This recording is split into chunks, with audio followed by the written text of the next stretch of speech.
नमस्कार दोस्तों, स्वागत है आप सभी का क्रिकेट फॉरम में। तो अपने आईपीएल टीम के स्क्वाड एनालिसिस के इस दूसरे कड़ी में हम लोग पंजाब किंग्स टीम का स्क्वाड एनालिसिस करने वाले हैं। यहाँ पे हम लोग ये भी देखेंगे कि आईपीएल ऑक्शन टेबल पर पंजाब किंग्स का कैसा था प्रदर्शन और जो रिटेन्ड प्लेयर थे, जो उनके लूप होल्स थे, क्या वो उन लूप होल्स को आईपीएल ऑक्शन टेबल पे कवर कर पाए हैं या नहीं, और उनके स्क्वाड का क्या स्ट्रेंथ निकल कर आता है। और एट लास्ट हम लोग ये देखेंगे कि उनकी क्या प्लेइंग 11 बन के आती है और उस प्लेइंग 11 में क्या क्या कमियां हैं जिससे उनको इंपॉर्टेंट मैचों में नुकसान उठाना पड़ सकता है। लास्ट में हम लोग उनका प्लेइंग 11 देखेंगे। उस प्लेइंग 11 में हम लोग उनकी कमियों को देखेंगे कि क्या क्या कमियां हैं और क्या क्या स्ट्रॉन्ग पॉइंट है, और ये भी देखा जाएगा कि इंपॉर्टेंट महत्वपूर्ण मुकाबलों में उन कमियों की वजह से उनको कैसे नुकसान पहुंच सकता है। आइए अब देख लेते हैं पंजाब किंग्स का स्क्वाड एनालिसिस। तो अगर हम लोग स्क्वाड एनालिसिस करेंगे, इसमें सबसे पहले हम लोग इनका पेस डिपार्टमेंट देखेंगे। इनके पेस डिपार्टमेंट में अगर बात करें, जो इनके दो इंपॉर्टेंट पेसर हैं वो है कैगिसो रबाडा और दूसरे अर्शदीप सिंह। तो इनको पॉइंट आउट कर लिया जाए, कैगिसो रबाडा आपके अर्शदीप सिंह यहाँ पे हैं। अर्शदीप सिंह हो गए इनके एक पेसर और दूसरे पेसर हैं इनके कैगिसो रबाडा। ये दो महत्वपूर्ण पेसर हैं, यही दोनों आपको पेस इनका लीड करते हुए दिखेंगे। इनका साथ देते हुए अगर हम बोले, जब कैगिसो रबाडा कभी इंजर्ड होंगे तो नाथन एलिस इनके जो ऐसे पेसर हैं जो कैगिसो रबाडा का एज ए रिप्लेसमेंट यहाँ पे वर्क करते हुए दिखेंगे। लेकिन जो इनके पेस डिपार्टमेंट में एक ड्रॉबैक है, जो महत्वपूर्ण ड्रॉबैक है, कि इनके पास अर्शदीप सिंह का कोई रिप्लेसमेंट नहीं है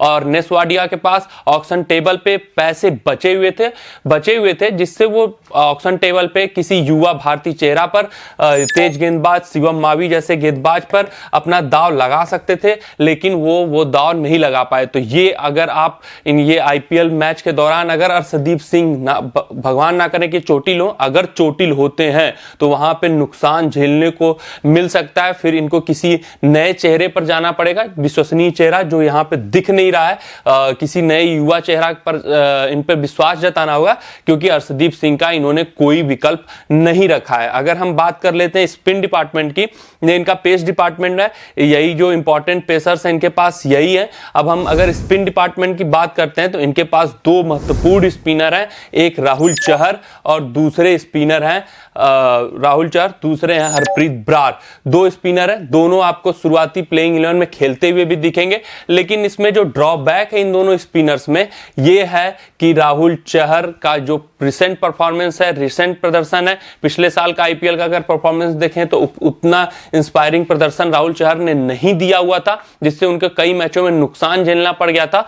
इस कारण इनको चाहिए था कि राहुल चहर के अलावा भी एक लेग स्पिनर अपनी टीम में रखने को चाहिए था, लेकिन वो ये काम नहीं कर पाए। वहां पे भी नेस्वाडिया काफी कमजोर दिखे, कोई प्लानिंग नहीं दिख रही थी कि किस तरह से बैकअप रख के चला जाए। तो एक राहुल चहर और एक हरप्रीत ब्रार, दो मेन स्पिनर है, यही खेलते हुए भी आपको दिखेंगे। अगर राहुल चहर कॉस्टली साबित होते हैं और उनका परफॉर्मेंस उस हिसाब से नहीं है, पिछले आईपीएल में तो काफी अच्छा प्रदर्शन किया था, लेकिन पिछले आईपीएल में उतना अप्रिशिएटिंग इनका परफॉर्मेंस नहीं था, तो वहां पे एक वीक पॉइंट इनका है कि इनके पास स्पिन डिपार्टमेंट में बैकअप ऑप्शन कोई अच्छा चेहरा नहीं है। अगर हम इनकी बात करें फिनिशर्स की, तो फिनिशर्स इनके पास काफी अच्छे खासे हैं। यहां पे ये इनका जो स्ट्रॉन्ग पॉइंट है कि इनके पास फिनिशर्स हैं। जितेश शर्मा एक इनके अच्छे फिनिशर हैं, पिछले बार काफी बेहतरीन बल्लेबाजी की थी, काफी लंबे लंबे हिट लगा रहे थे। जो सबसे नोन नेम है लियाम लिविंगस्टन, पिछली बार भी काफी जबरदस्त प्रदर्शन किया था लिविंगस्टन ने,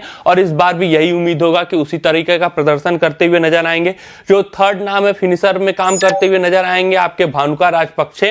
भानुका राजपक्षे को श्योरिटी नहीं है कि प्लेइंग 11 में शुरुआत में मौका मिलेगा, लेकिन हाँ, अगर लियाम लिविंगस्टन चोटिल होते हैं तो वो खेल सकते हैं, बेस्टो नहीं खेलते हैं तब भानुका राजपक्षे खेल सकते हैं। फिर यहाँ पे इनके फिनिशर्स काफी अच्छे खासे भरमार है, इनके पास बैकअप भी तैयार है। और इन्होंने जो ऑक्शन में बाई किया है सिकंदर रजा का, वहां पे भी इनको फिनिशर डिपार्टमेंट में बेनिफिट होते हुए दिखेगा। तो यहां पे सिकंदर रजा है, तो आप देख सकते हो तो इनके पास फिनिशर्स काफी अच्छे हैं, सैम करन भी फिनिशर की भूमिका निभा सकते हैं।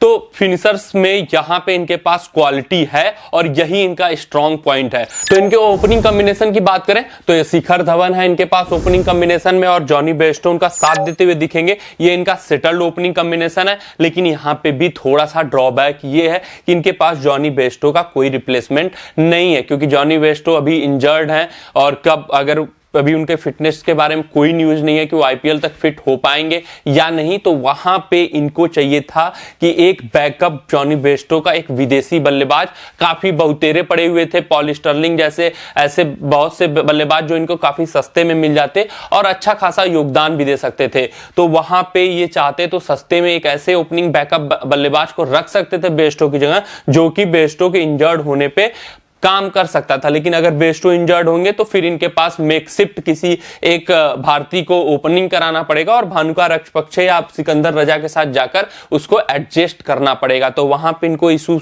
का सामना करना पड़ेगा। वैसे तो इनका अगर जॉनी बेयरस्टो खेलते हैं तो ओपनिंग कॉम्बिनेशन सेटल्ड दिख रहा है। अगर हम बात करें विकेट कीपिंग की तो विकेट कीपिंग भी इनकी भरमार है। विकेट कीपिंग में जितेश शर्मा आपके विकेट कीपिंग कर सकते हैं। प्रभसिमरन सिंह भी खेलते हुए दिख रहे हैं प्लेइंग 11 में, क्योंकि इनके पास नंबर 3 और नंबर 4 के बल्लेबाज नहीं है, वो हम लोग बाद में डिस्कस कर लेंगे। पहले देख लेते हैं विकेट कीपिंग। तो विकेट कीपिंग भी इनका स्ट्रॉन्ग पॉइंट है। जॉनी बेयरस्टो खेले तो जॉनी बेयरस्टो, तो 3 विकेट कीपर इनके पास पड़े हुए हैं जो प्लेइंग 11 में खेलेंगे और विकेट कीपिंग कोई भी कर सकता है।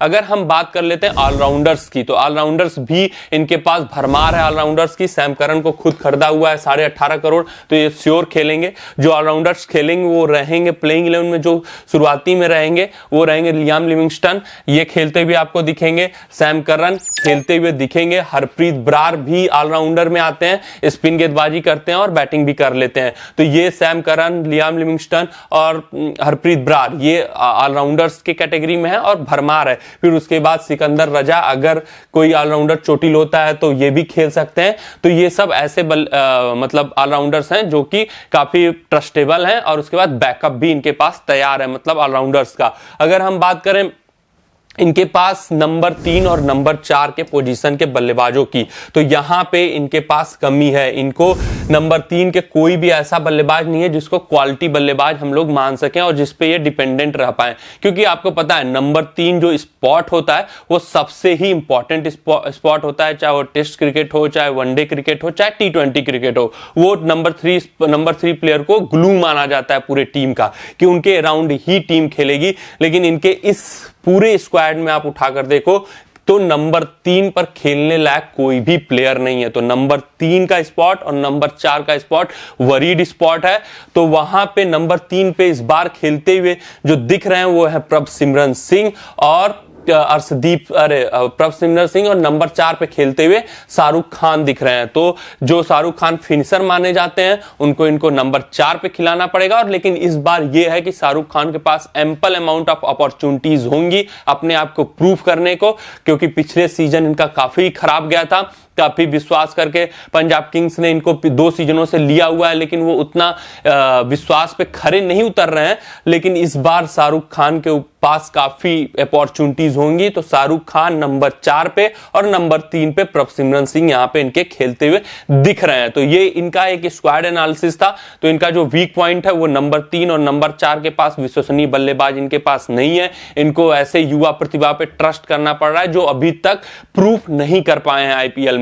ये भी नहीं कहा जा सकता कि अभी रिसेंटली इन्होंने अच्छा परफॉर्म किया रणजी में तो एकाएक आईपीएल में आकर अच्छा परफॉर्मेंस ही करेंगे, क्योंकि इन्होंने अपॉर्चुनिटीज दे रखी है पिछले 2 आईपीएलों में, लेकिन कभी भी अपने आप को प्रूफ नहीं कर पाए। हाँ, इनके पास फिनिशर्स क्वालिटी है। इनके पास शाहरुख खान भी फिनिशिंग कर सकते हैं, लियाम लिविंगस्टन भी फिनिशिंग कर सकते हैं, सैम करन भी फिनिशिंग कर सकते हैं, सिकंदर रजा खेले तो वो भी फिनिशिंग कर सकते हैं, भानुका राजपक्षे खेले तो वो भी फिनिशिंग कर सकते हैं। तो इनके पास फिनिशर्स की भरमार है, लेकिन इनके पास स्पिनर्स का बैकअप नहीं है। अर्शदीप सिंह का कोई बैकअप नहीं है। अगर ओपनिंग कॉम्बो इनका गड़बड़ाया, अगर कोई चोटिल हुआ बेयरस्टो की जगह, तो बेयरस्टो की जगह कोई रिप्लेसमेंट नहीं तैयार है। तो ये इनके ड्रॉबैक्स हैं। और 12 करोड़ रुपए सेव किया हुआ था नेस्वाडिया ने, लेकिन उसका कोई उपयोग नहीं कर पाए। वो बस सैम करन एक ऐसे इनके बाई हैं, ये इनके इस बार के बाईज हैं, आप देख सकते हो। तो सैम करन और सिकंदर रजा को छोड़ दिया जाए तो इन्होंने कोई भी बाई अच्छा खासा नहीं नहीं किया हुआ इस बार। ये सब काम चलाऊ प्लेयर हैं और आपको खेलते हुए भी नहीं दिखेंगे। तो 2-22 थे, सैम करन को लेकर एकदम खुश थे नेस वाडिया। उनको लग रहा था कि मैंने सैम करन को ले लिया तो सारा जग जीत लिया, लेकिन ऐसा कुछ नहीं था। इन्होंने पूरे टीम को 2-3 प्लेयरों पर ही छोड़ दिया है और 2-3 ऐसे बैकअप हैं जो खेलते हुए नहीं दिखेंगे। भानुका राजपक्षे आपको खेलते हुए नहीं दिखेंगे, नाथन एलिस खेलते हुए नहीं दिखेंगे, सिकंदर राजा खेलते हुए नहीं दिखेंगे। तो फिर जो इनका नंबर 3 नंबर 4 का स्पॉट है वो गड़बड़ दिख रहा है। अर्शदीप सिंह का कोई बैकअप आपने लेकर नहीं रखा हुआ है, तो वहां पे आपको जब भी इंपॉर्टेंट इनकाउंटर में अगर कुछ ऐसा सिचुएशन आता है तो वहां पे आपको खामियाजा भुगतना पड़ सकता है। अब हम लोग देखने वाले हैं कि इनका प्लेइंग 11 स्टार्टिंग 11 शुरुआती मैचों में क्या हो सकता है और वहां पे क्या क्या कमियां एक बार फिर से रिवाइंड कर लेंगे। तो अगर हम लोग स्टार्टिंग 11 की बात करें पीबीकेएस के, तो ये आपके स्क्रीन पे है। एक बार नाम मैं पढ़ दे रहा हूं। Shikhar Dhawan, Jonny Bairstow opening करते हुए दिखेंगे। 1 डाउन प्रभसिमरन सिंह, कोई ऐसा बल्लेबाज वहां पे दिख नहीं रहा था। राज बावा हैं, लेकिन राज बावा ऑलराउंडर की भूमिका में दिखेंगे तो वो खेलते हुए नहीं दिखेंगे। कोई ऑलराउंडर चोटिल होता है तो ऋषि धवन है, वो भी 1 डाउन बैटिंग नहीं कर पाएंगे, वो भी ऑलराउंडर की भूमिका में ही रहेंगे। तो प्रभसिमरन सिंह इस बार आपको खेलते हुए दिखेंगे। तो प्रभसिमरन सिंह नंबर 3 पे, शाहरुख खान नंबर 4 पे खेलते हुए दिखेंगे। फिर उसके बाद नंबर 5 पे लियाम लिविंगस्टन, ये श्योर है। शाहरुख खान का नंबर 4 खेलना श्योर है। यहां पे किसी और बल्लेबाज को ये मौका दे सकते हैं, लेकिन अभी हाल फिलहाल में प्रभसिमरन सिंह ही नंबर 3 पे खेलते हुए दिखेंगे। जितेश शर्मा का खेलना श्योर है, क्योंकि पिछली बार इनका आईपीएल काफी शानदार गया था, काफी लंबे लंबे हिट लगा रहे थे। फिर यहाँ पे सैम करन, उसके बाद जितेश शर्मा के बाद then Harpreet Brar, Kagiso Rabada, Rahul Chahar, Arshdeep Singh. तो इनके पास जो 3 पेसर्स होंगे वो अर्शदीप सिंह, कैगिसो रबाडा और सैम करन। स्पिनर्स जो होंगे हरप्रीत ब्रार और राहुल चहर, और जो ऑलराउंडर की भूमिका में दिखेंगे, जो छठी बॉलिंग करेंगे वो लियाम लिविंगस्टन अगर चोटिल होते हैं तो उनका बैकअप सिकंदर रजा तैयार है। तो ये टीम बन के आई है पेपर पे, और इसमें जो ड्रॉबैक्स हैं मैंने पहले ही अपने वीडियो में बता चुका हूं कि नंबर 3 का कोई बल्लेबाज नहीं है, नंबर 4 का कोई मतलब वो विश्वसनीय बल्लेबाज नहीं है। इनको डिपेंडेंट रहना पड़ रहा है इंडिया युवा स्टार पे, जो कि अभी तक अपने टैलेंट को प्रूव नहीं कर पाए हैं। अब मतलब ये आईपीएल तो इंडियन युवा टैलेंट का होता ही है, बट स्टिल प्रभसिमरन सिंह और शाहरुख खान ने अपने आप को प्रूफ नहीं कर पाया इस पूरे आईपीएल संस्करण में, तो वो यहां पे इनको खामियाजा भुगतना पड़ सकता है। जो कि जो इनका जो नंबर 3 और नंबर 4 का स्पॉट है, उतना कॉन्फिडेंट पर्सन यहां पे नहीं खेलते हुए दिख रहे हैं। इनके पास बस फिनिशर्स अच्छे हैं। इन्होंने जॉनी बेयरस्टो का कोई बैकअप नहीं तैयार किया हुआ है और अर्शदीप सिंह का भी कोई बैकअप तैयार नहीं है। तो ये इनके टीम के ड्रॉबैक्स हैं और इसका इनको खामियाजा इनको इंपॉर्टेंट मुकाबले में भुगतना पड़ सकता है। तो आज के स्क्वाड एनालिसिस में पंजाब के बस इतना ही। आप लोग कोविड से सुरक्षित रहें। जय हिंद, जय भारत।